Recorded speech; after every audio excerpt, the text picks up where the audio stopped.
Muy buenas noches, familia. Espero que estén pasando una excelente semana. Nuevamente estamos aquí para continuar con nuestra serie. Deseo que vayamos avanzando en la lectura y que podamos disfrutar este tiempo que hemos estado también compartiendo juntos los domingos. No sé cómo ha sido para ti el reunirte con los hermanos, los amigos, comentar acerca del plan que estamos iniciando. Y como recordarás, lo que hemos estado pues hablando este tiempo es acerca de mi experiencia con Dios. Llevamos 3 semanas, esta es la semana 4, y quizás muchos de nosotros por alguna razón nos hemos fallado, nos atrasamos en alguna unidad, en alguna lección, y no sé cómo te estás sintiendo si es que ha ocurrido. A lo mejor te sientes un poco triste, desanimado, y dices, oh no, ya estoy muy atrasado, debo de ponerme al día y aprovechar este curso que estamos iniciando. Y déjame te digo que este contenido que estamos estudiando juntos es muy reiterativo. ¿Qué quiere decir? Que cada unidad, cuando la leemos, si te habrás dado cuenta, en caso de que vayas ya en la unidad 4, hay un pequeño repaso de lo anterior. Así que cuando hayas dejado atrás alguna lección o alguna unidad, yo te animo a que sigas este ritmo. Esta semana en la unidad 4, si has dejado alguna otra lección atrás, continúa.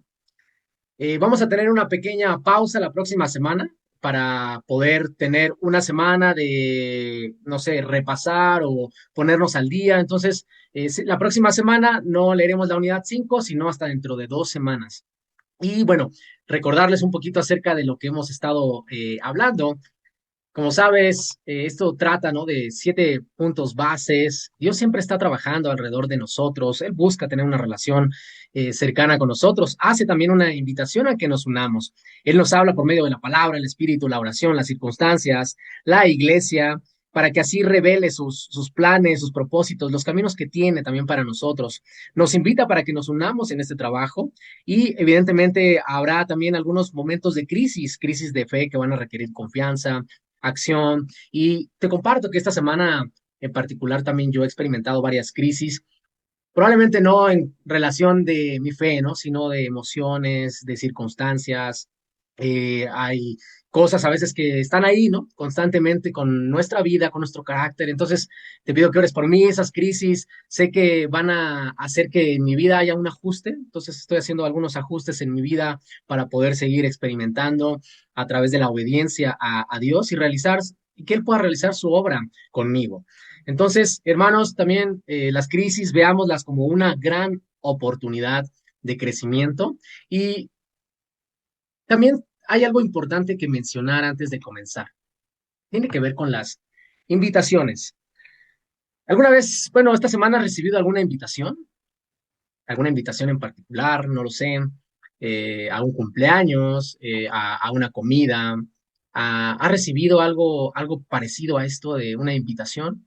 Y yo sé que nuestra vida está llena de invitaciones. Desde que somos muy pequeños, nos invitan a los cumpleaños probablemente de los amigos, nuestros padres nos llevan. Nuestra vida está llena de invitaciones. No hay probablemente semana, mes, año que no recibamos una invitación. Bien, te compartía algún cumpleaños, recibimos invitaciones también a ir a un concierto, por ahí escriben a un cafecito. ¿Qué tal cuando te invitan a tomarte un café con los amigos? Es muy especial. Pero sabes, así como también hay invitaciones importantes, determinantes, buenas, también hay a veces invitaciones muy malas a nuestra vida. También a veces por alguna razón, alguna influencia, algún problema emocional, físico, financiero, espiritual, vienen esas invitaciones que quizás alguno de nosotros hemos dicho sí y nuestra vida dio un giro muy, muy, muy malo tal vez. Pero déjame decirte que también hay que considerar que hay una invitación que está ahí para nosotros. Esta invitación a unirnos a Jesús. Esta invitación que sin duda Él hace, la invitación de Dios y el amor. Es la unidad número 4 y de la que estaremos estudiando esta noche. Acompáñame a hacer una oración para dejar este tiempo en manos de Dios. Amado Padre Celestial, queremos poner el día de hoy este tiempo en tus manos. Padre, pidiéndote que trabajes, que nos hagas mirar que tú estás invitándonos a participar de la obra, a participar del plan. Hoy queremos conocerte a través de la experiencia, a través de conocer tu nombre, Señor, como aquellos personajes dentro de la Biblia, hombres, mujeres que pudieron ver acciones en ti y les pusieron un nombre. Cuán importante es ponerle nombre a las cosas, nombre a las emociones, nombre cuando experimentamos dolor, pero qué importante es también ponerte un nombre cuando tú actúas sobre nuestra vida en todo momento. Gracias, Rey del Cielo, te oramos esta noche, Dios, que te quedes en control. Y todo lo oramos en nombre de Jesús. Amén. Mi experiencia con Dios, unidad 4. Vamos a comenzar y vamos a hablar un poquito acerca de los nombres, la importancia de los nombres en la Biblia. Para los hebreos, el nombre representaba el carácter y la naturaleza de las personas, de los nombres o de las personas que estaban ahí describiendo. Y para estos hebreos, ¿no? Estas personas eran descritas de acuerdo a las características de su personalidad. Y es muy curioso porque vemos, por ejemplo, vemos a un Jacob. Su nombre significa usurpador y significa ladrón. Yo creo que nadie quiere que su nombre signifique eso. Pero esto era lo que estaba caracterizando parte de su vida. Él dedicó su vida o una parte a hacer trampas, como que le robó la primogenitura a su hermano.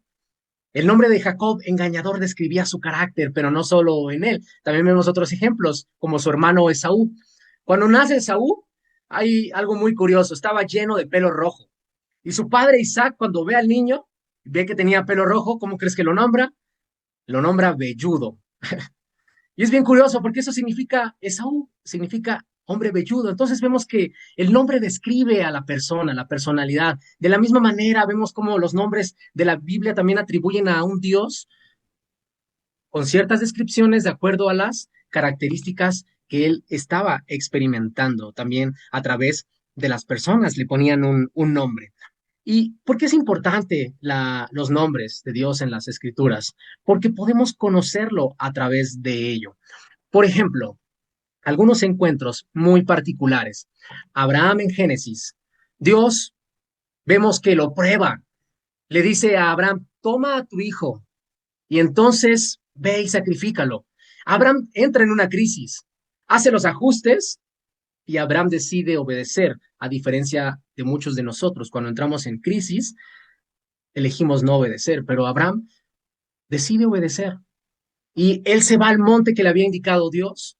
Y cuando estaba a punto de sacrificar a su hijo, se encuentra que Dios le proporciona este sustituto, este carnero. Entonces, a Abraham le pone aquel nombre, Yahweh Jireh, que significa Dios provee. ¿Ves cómo la experiencia que tuvo con Dios le permitió conocer un nuevo nombre de Dios? Conocerlo de forma práctica, le dijo Dios provee. Y así es como lo nombra. Al conocerlo a través de la experiencia, es que Abraham tuvo este momento en su vida en particular de ponerle un nombre. ¿Y qué tal otro ejemplo? Por ejemplo, tenemos a Moisés. Cuando es llamado por Dios para liberar a su pueblo en Egipto, le pregunta a Dios, ¿y qué diré cuando me pregunten cuál es tu nombre? Y Dios le dice, yo soy el que soy. ¿Qué quiere decir esto, hermanos? Seré todo lo que necesitas que sea. Eso es súper profundo. Es lo que le estaba diciendo Dios. Seré todo lo que necesitas que sea. Moisés lo único que hace es obedecer.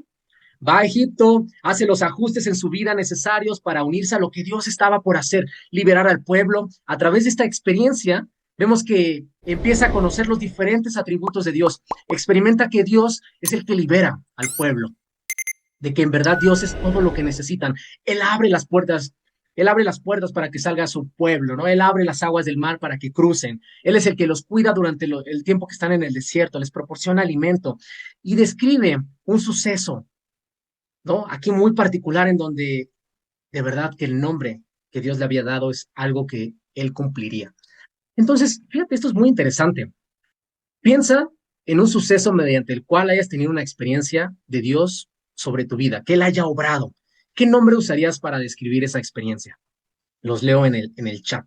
Trata de identificar una experiencia o varias experiencias que hayas tenido y que hayas descubierto a Dios por un nombre especial, un nombre significativo para ti, para tu relación con Él. Y piensa y trata de identificar y ponle un nombre. Como vemos que Abraham le pone a Yahweh Jireh, Dios provee. ¿Cuál sería ese nombre que le pondrías? Por aquí nos dicen Dios se compadece. ¿Cuál sería ese nombre que describiría tu relación con Dios en ese momento? Identifica alguno en particular y después introduce o implementa ese nombre en tu vida devocional. Y tal vez hay diferentes nombres como admirable, buen pastor, castillo mío, defensor de viudas, el Dios que nos guía, fiel y verdadero, fuego consumidor, justo, la luz de la vida, mediador, mi apoyo, mi esperanza, mi cántico. ¿Qué nombre describe ese momento entre tú y Dios? Tal vez mi libertador, mi salvación, nuestra ayuda, nuestro escudo, Padre de misericordias, Redentor mío, Rey de reyes, Santo de los santos, soberano Señor. Y eran estos nombres que las personas a través de la experiencia con Dios le iban poniendo. Y recuerda también que nos decía, por ejemplo, Jesús. Jesús, cuando nos enseña a orar, decía que oremos así, Padre nuestro que estás en los cielos, santificado sea tu nombre. En la Biblia tenemos constantemente alusiones a esta dinámica que te propongamos que hagamos. Los personajes en la Biblia y los escritores constantemente introducen un nombre especial al momento que estaban compartiendo con Dios una vida de devoción. Exaltemos su nombre a pesar de las circunstancias. Y yo te he compartido que ha sido una semana de crisis, pero ha sido una semana de cómo voy a nombrar a Dios en mis crisis. Dios que responde, Dios que me entiende, Dios que me llama, Dios que quiere que haga ajustes. Es importante que exaltemos su nombre. Algunos salmos aquí para que puedas exaltar a su nombre, puedes tomarle una foto. De todos modos, estas escrituras también están ahí en el libro que estamos leyendo. Pero, por ejemplo, dice, canten al Señor, alaben su nombre, anuncien día tras día su victoria. Canten al Señor, alaben su nombre, anuncien día tras día su victoria. Salmo 96, 2. Señor, por la noche evoco tu nombre, quiero cumplir tu ley. Salmo 33, 21. En él se regocija nuestro corazón porque confiamos en su santo nombre. Salmo 9, 10. En ti confían los que conocen tu nombre, porque tú, Señor, jamás abandonas a los que te buscan. Esta parte es muy interesante. Yo creo que muchos de nosotros nos la estamos perdiendo, de nombrar a Dios de acuerdo a las circunstancias, como lo hicieron hombres y mujeres de fe a través de las escrituras. Y volvemos a estos nombres. En una ocasión, cuando Israel estaba batallando contra los amalecitas, ¿qué pasa con Moisés? Él estaba viendo la batalla y él observaba algo muy interesante. Cuando él levantaba las manos y adoraba a Dios, el pueblo de Israel ganaba la batalla. Pero ¿qué crees que pasaba cuando él bajaba sus manos? El pueblo empezaba a perder. Esta es una buena ilustración de cómo debemos también enfrentar las luchas. Se enfrentan desde la oración, desde la adoración, se enfrentan desde que estemos permaneciendo ahí orando delante de Dios. Eso es lo que va a proporcionar también muchas victorias. Moisés no intercedió en batalla físicamente, sino a través de la adoración. Pero justamente cuando termina la batalla y Dios le da la victoria, Moisés levanta un altar y a aquel altar le pone un nombre, le pone Yahweh Nisi. Quiere decir que Dios es nuestro estandarte. Entonces, ¿ves que las experiencias prácticas de los personajes bíblicos tienen que ver con lo que estaban pasando con Dios, con su relación, con conocerlo, con ver la dimensión poderosa de lo que esto significaba? Y esto me llama muchísimo la atención. Ahorita quiero ir hacia la parte de los altares. Y piensa en esto, piensa en los altares.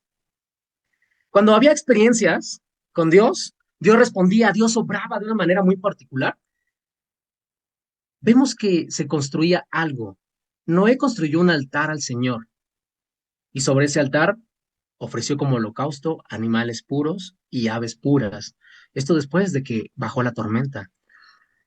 Génesis 12:7, el Señor se le apareció a Abraham y le dijo, yo le daré esa tierra a tu descendiente. Entonces vemos que Abraham erigió un altar al Señor porque se le había aparecido. ¿Qué tal con Isaac? Siguió el ejemplo, construyó un altar e invocó el nombre del Señor, acampó en ese lugar y sus siervos cavaron un pozo. Vemos también aquí, erigió un altar y llamó a ese lugar el Betel, porque allí se le había revelado Dios cuando escapaba de su hermano Esaú. Entonces vemos que a través de la experiencia, hombres no solamente le dan un nombre a Dios, Yahweh, Jireh, Yahweh Nisi, Rafa, hay varios nombres, hay como 72 nombres que describen a Dios en las escrituras. Pero Moisés, quiero volver aquí cuando edifica el altar y lo llama el Señor es mi estandarte después de la batalla. Después de ver que la adoración, la oración, cuando él clamaba, él decidió levantar un altar. Quiero preguntarte, hermano, hermana, también puedes escribir en el chat, a través de Facebook, a través de YouTube, si hoy le construyeras un altar a Dios, ¿dónde sería? Y yo sé que estamos en otra parte de la historia de las escrituras, ¿no? En donde sabemos lo que hizo Jesús y tenemos un nuevo pacto. Pero si hoy construyeras un altar a Dios, ¿en dónde lo harías? ¿Ok? Por ahí dice en el Hospital de los Venados, en mi coche, ¿ok? ¿En dónde lo harías?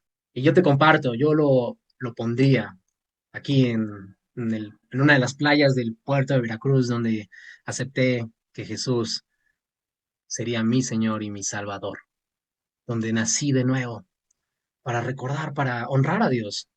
Ese sería el lugar en donde yo levantaría un altar. Yo sé que muchos de ustedes sería probablemente en un lugar donde experimentaron a Dios, donde te compartieron la fe, donde estudiaste la Biblia por primera vez, no lo sé, dónde lo harías, pero es bien interesante cómo estos hombres levantaban altares a Dios después de la experiencia, se tomaban el tiempo para adorarlo, porque es bien importante. Hoy tenemos otras maneras, hermanos, de demostrar que amas a Dios. No vayamos y pongamos esos altares. Es un ejemplo de lo que hacían en ese contexto de la historia. Pero hay diferentes maneras hoy de demostrar que amamos a Dios. Por ejemplo, si ustedes me aman, obedecerán mis mandamientos. ¿Qué tal en Juan 14? ¿Quién es el que me ama? El que hace suyos mis mandamientos y los obedece. Y al que me ama, mi Padre lo amará y yo también lo amaré y me manifestaré a él. Juan 14. El que me ama obedecerá mi palabra y mi Padre lo amará y haremos nuestra vivienda en él. El que no me ama no obedece mis palabras, pero estas palabras que ustedes oyen son mías, no son mías, sino son del Padre quien me envía. Y yo sé que tal vez cuando escuchamos la palabra mandamiento, podemos tener reacciones así, ¿no? Como no estoy dispuesto a cumplir mandamientos. Nos cuesta trabajo obedecer los mandatos bíblicos, que los conocemos, pero a veces nos cuesta este rechazo. Y la pregunta es, entonces, ¿cuál es el punto de partida? Hay varios atributos esenciales de Dios. En particular, hay tres atributos de los cuales hoy yo quisiera como ver cuál es el punto de partida. Uno de ellos es que Dios es amor. Y Dios es amor y su voluntad siempre es lo mejor para nuestras vidas. Como Dios es amor, todo lo que Dios nos dice es inspirado por el amor. Y eso es muy importante porque los mandamientos que Dios nos da, no nos los da para reprimirnos, no nos los da para someternos, no nos los da para ponernos una carga. Los mandamientos que Dios nos los da es porque sabe que es lo mejor para nuestras vidas. Por eso es que nos da los mandamientos. Y los mandamientos de Dios no es tampoco para que nos vaya bien, ¿no? En este contexto, como yo te decía, para reprimirnos, es para entender esto, que Dios nos ama y que su voluntad siempre será lo mejor para nosotros. ¿Cuál es el punto de partida entonces? Nosotros hemos llegado a saber y creer que Dios nos ama, Dios es amor, el que permanece en amor permanece en Dios y Dios en él. ¿Qué tal en Deuteronomio? Mediten bien en todo lo que les he declarado solemnemente este día y díganle a sus hijos que obedezcan fielmente todas las palabras de esta ley, porque no son palabras vanas para ustedes, sino que de ellas depende su vida. Por ellas vivirán mucho tiempo en el territorio que van a poseer al otro lado del río Jordán. Entonces podemos mirar que los mandatos de Dios tienen un propósito importante y de alguna forma es cuidarnos. Otra buena ilustración, ¿cómo responderías en este caso, no? En el sentido de, no me digas lo que tengo que hacer, no me importan tus criterios. A veces solemos decir esas cosas, quizás no verbalmente, o quizás sí. Y yo he hecho algunas veces esas afirmaciones, ¿no? Como no me impongas los criterios, ¿no? En este momento estoy pasando dificultades y peleamos con Dios, pero déjame decirte que su segundo atributo es que Dios es omnisciente, todo lo sabe. Y como todo lo sabe, su instrucción y su dirección, ¿qué crees? Siempre es la correcta. ¿Dios se equivoca o no se equivoca? Dios no se equivoca. Cuando me dice algo y yo opino otra cosa, adivina quién se está equivocando. Estoy equivocado yo, porque Dios no se equivoca. ¿Y sabes cuántas veces me he equivocado? Muchísimas veces, pensando en que Dios se equivoca, pero Él no se equivoca. El que estoy equivocado soy yo, porque Él es omnisciente, Él todo lo sabe, Él todo lo sabe. Entonces, hermanos, es como un campo minado. Imagínate que caminas en un campo minado. ¿No te unirías a la persona que sabe dónde están las minas? ¿No caminarías junto a esa persona que sabe identificar dónde están los explosivos? Yo creo que muchos de nosotros iríamos junto a esa persona. Dios sabe dónde están las minas de nuestra vida. ¿Alguna vez has caído y ha explotado? Y me ha pasado, caigo y explota la mina. Porque el que piensa que se equivoca a veces no es pensar que yo me equivoco. Yo sí me equivoco. Entonces camino y vienen las minas, vienen las explosiones, porque no dependemos del Dios que es omnisciente. Y su tercer atributo, que es también muy importante, es que recordemos que Él es todopoderoso. Y como Él es todopoderoso, Él puede capacitarnos para que podamos hacer lo que nos pide. Entonces, si podemos conectar todas estas cosas, Él nos llama, Él nos hace una invitación, pero no nos deja desarmados. Él nos capacita, porque Él es el todopoderoso. Todo lo que nos pide que podemos llegar a hacer, podemos llegar a hacerlo. Y esa es la invitación de Dios. Hermanos, Dios nos invita a obedecer sus mandamientos, nos invita a unirnos en su obra redentora, donde estemos. Quisiera que anotes Juan 5:17 y voy a leértela. Dice, Jesús respondió, mi Padre siempre trabaja y yo también. En el verso 19 y 20 dice, entonces Jesús explicó, les digo la verdad, el Hijo no puede hacer nada por su propia cuenta, solo hace lo que ve al Padre hacer. Todo lo que hace el Padre también lo hace el Hijo, pues el Padre ama al Hijo y le muestra todo lo que hace. De hecho, el Padre le mostrará cómo hacer cosas más trascendentes que el sanar a ese hombre. Entonces, ustedes quedarán realmente asombrados. Estas escrituras vemos algo muy particular. Jesús, ¿qué hacía? Jesús observaba, él veía, pero no solamente eso, Jesús discierne. Jesús identifica dónde era que el Padre estaba obrando. Y cuando identificaba dónde estaba obrando el Padre, reconocía la invitación de Dios para unirse a esta obra. Por amor al Padre dice que invita al Hijo. Entonces, a nosotros, ¿qué nos toca, hermanos? Nos toca observar. Y no sé si te ha pasado algunas veces en tu vida en donde está pasando algo, pero tú no lo ves. Muchos lo están viendo, pero tú no eres quizás tan observador para ver lo que Dios está trabajando. Y tengo un ejemplo muy práctico. Hay varios en la Biblia. Uno de ellos es cuando Eliseo y su criado se encuentran sitiados por los ejércitos enemigos. Eliseo estaba muy tranquilo, pero su siervo estaba muy nervioso y estaba muy inquieto. Entonces, ¿qué vemos? Eliseo va y ora por su siervo. Y lo que le dice a Dios es, Dios, ábrele los ojos para que pueda ver, porque algo estaba haciendo Dios allí, que Eliseo sí podía ver, pero su siervo no podía ver. Entonces, cuando le abre los ojos al siervo, vio carros de fuego con caballos del Señor que estaban alrededor de los que estaban defendiéndolos. Entonces vemos que Dios estaba actuando, Dios estaba de alguna manera protegiéndolos, pero el siervo no podía verlos. Por eso Eliseo estaba tan tranquilo. Y es verdad, en ocasiones Dios puede estar haciendo algo a nuestro alrededor y nosotros no nos damos cuenta, no observamos. ¿Qué necesitamos finalmente, hermanos, para reconocer lo que Dios está haciendo? ¿Qué necesitamos? Número uno, mantener una íntima relación con Dios. Cuando no miramos lo que está ocurriendo, lo que Dios está trabajando, lo que Dios está obrando, es porque nuestra relación no está tan cercana, tan íntima con Dios. Número 2, esperar que Dios se revele. Y número 3, reconocer que solo Él lo puede hacer. ¿Qué? Solamente Él puede atraer a las personas. Dice, nadie puede venir a Cristo si el Padre no lo trae. Hacer que la gente lo busque solamente es algo que Dios puede hacer.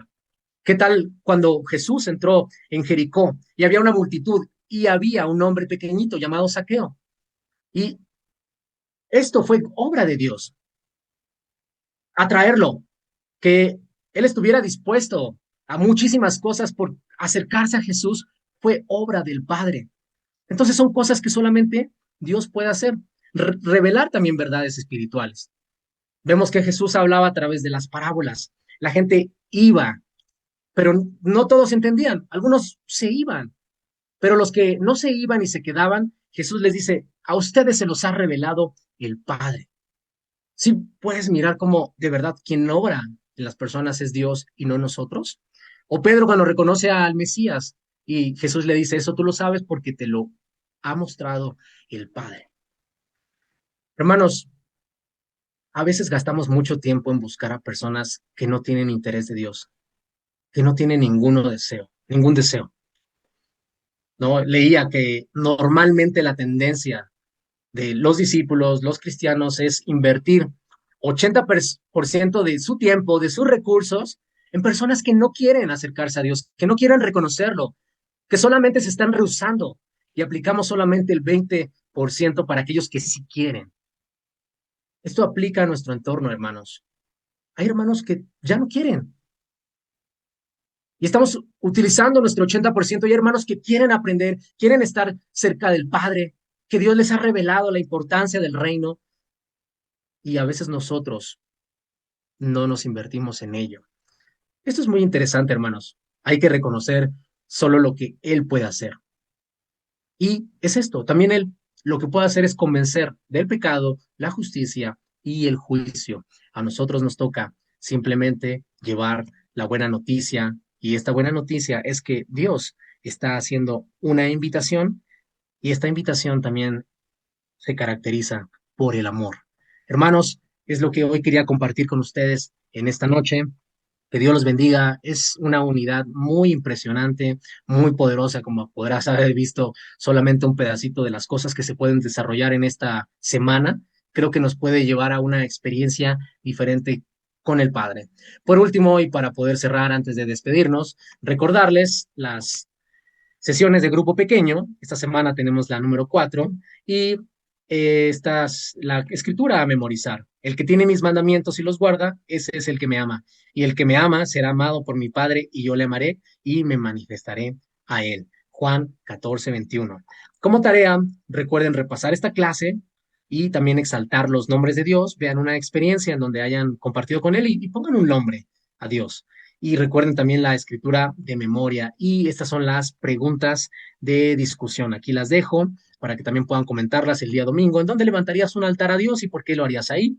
¿Qué invitación Dios te ha hecho últimamente? ¿Has hecho caso o no a esa invitación? Y si alguno tuvo alguna experiencia con Dios esta semana, ¿dónde lo conociste mejor?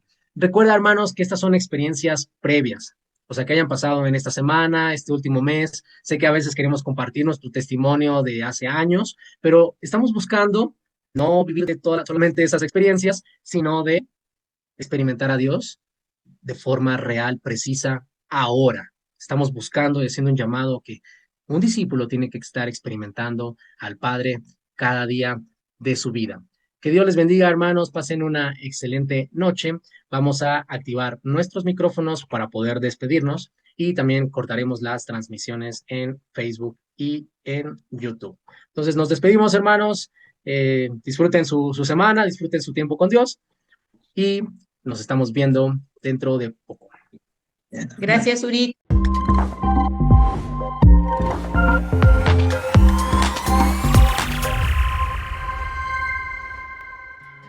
El Señor es mi refugio,